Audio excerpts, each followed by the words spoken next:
Hola, soy Jorge Gabriel Riveros López, todo eso. Soy adaptador, traductor, director y actor en doblaje.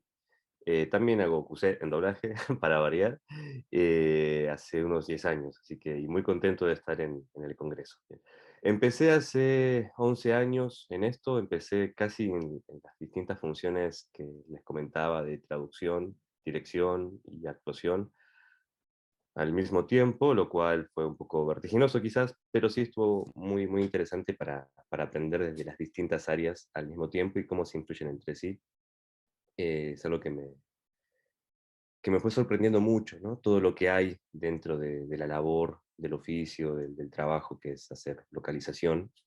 Sobre todo la complejidad, ¿no? Una vez se acostumbra que es doblaje, como esa palabra encierra demasiadas cosas a veces. Em, En cuanto a formación, me formé, bueno, por un lado en locución, por otro lado en dirección de cine, por otro lado también en actuación, como una forma de formarme para mi trabajo. Lo que me pareció interesante es cómo el trabajo, en mi caso, me fue orientando vocacionalmente, ¿no? En las herramientas que eran necesarias para poder desempeñarlo de una manera por lo menos óptima. Después, en cuanto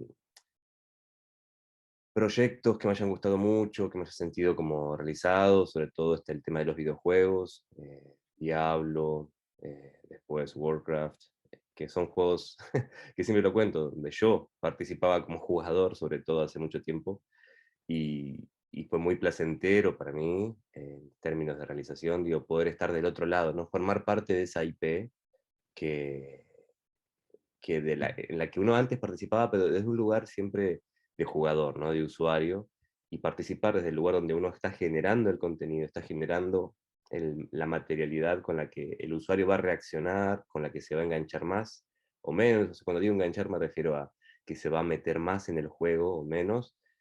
Fue una gran realización, o jugar ponerle la voz a personajes como Chen, Stormstout, o Tazadar, de juegos que son emblemáticos de Blizzard y de la cultura de los videojuegos. Para mí fue un gran, fue muy divertido, literal lo digo, ¿no? Después, estar en direcciones de películas como Bombshell. Aquí en Argentina quizás los proyectos de cine eh, no llegan en gran cantidad, y cuando llegan, digo, estar presente siempre, digo, para mí es un placer, digo, me habla un poco de cómo el contexto a uno lo valora, y que se requiere cierto otro hándicap, ¿no? De trabajo. No me refiero de velocidad solamente, sino de, de- de calidad a alcanzar. Y además de videojuegos, también animes, que fue muy interesante de trabajar como género, que también no está llegando tanto a Argentina, pero cuando llega estamos ahí presentes. Y después la parte de docente, que fue algo que se sumó al final de esta trayectoria en los últimos 2 años, que fue una forma interesante de retomar todo lo vivido y empezar a remirarlo, ¿no? A veces uno cuando está produciendo solamente está en eso, ¿no? Produciendo, entrando en un personaje y saliendo, yendo a otro, y poder parar, reflexionar, intentar que esa experiencia se transforme en una herramienta, ser una actividad de las de ahora que la verdad que se disfruta. Es exigente, eso sí, es muy exigente y requiere que uno vaya a buscar más herramientas de las que ya tiene, porque cada herramienta, como siempre se sabe, eh, influye más o menos en cada intérprete, en cada actor y actriz. Entonces también es eso, ¿no? Buscar, entender.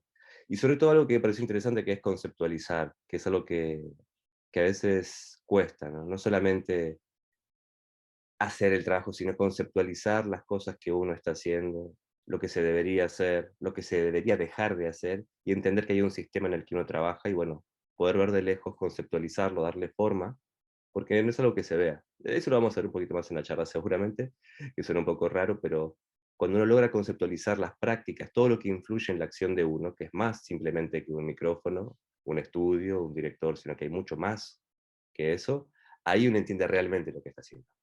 Así que después de esos 12 años, creo que hay mucho para contar. Estaré en el primer Congreso Internacional de Profesionales de la Voz, en la mesa detrás del micro, ingenieros, traductores, mixers. Ahí vamos a comentar qué pasa en otras áreas de la localización, del doblaje, y que quizás no son tan visibles como lo es la actuación, y la interpretación en doblaje y localización. Por ejemplo, algo que me parece muy interesante es qué cosas van a cambiar o están cambiando, y las consecuencias de eso, por ejemplo, de la remotitud, de lo remoto en el trabajo. No es lo mismo. ¿Y qué va a pasar hacia adelante? Me da a mí por lo menos mucha curiosidad y vengo pensando muchísimo en eso, ¿no? ¿Cuál es el esquema de trabajo que va a quedar y las consecuencias? Así como se pasó en su momento de cinta a Pro Tools y la diferente forma de trabajo que permitió, bueno, ¿qué va a pasar ahora con esta remotitud y qué cambios implica? Los invito al primer Congreso Internacional de Profesionales de la Voz, los días 19 y 20 de noviembre del 2021. Y estaremos muy contentos de charlar y sobre todo, bueno, ojalá que surjan contrapuntos, que surjan discusiones sobre esto, sobre nuestra industria, que ustedes se puedan enterar también mucho de cómo se llega a armar un proyecto, las cosas que están pasando hoy después de la pandemia o con la pandemia y cómo eso afecta a nuestra industria, o cómo la amplía también, pero vamos a discutir bastante y eso va a estar bueno. Discutiendo se entiende la gente, dicen, no peleando, pero sí discutiendo. Gracias. Los invito al primer Congreso Internacional de Profesionales de la Voz, el 19 y 20 de noviembre.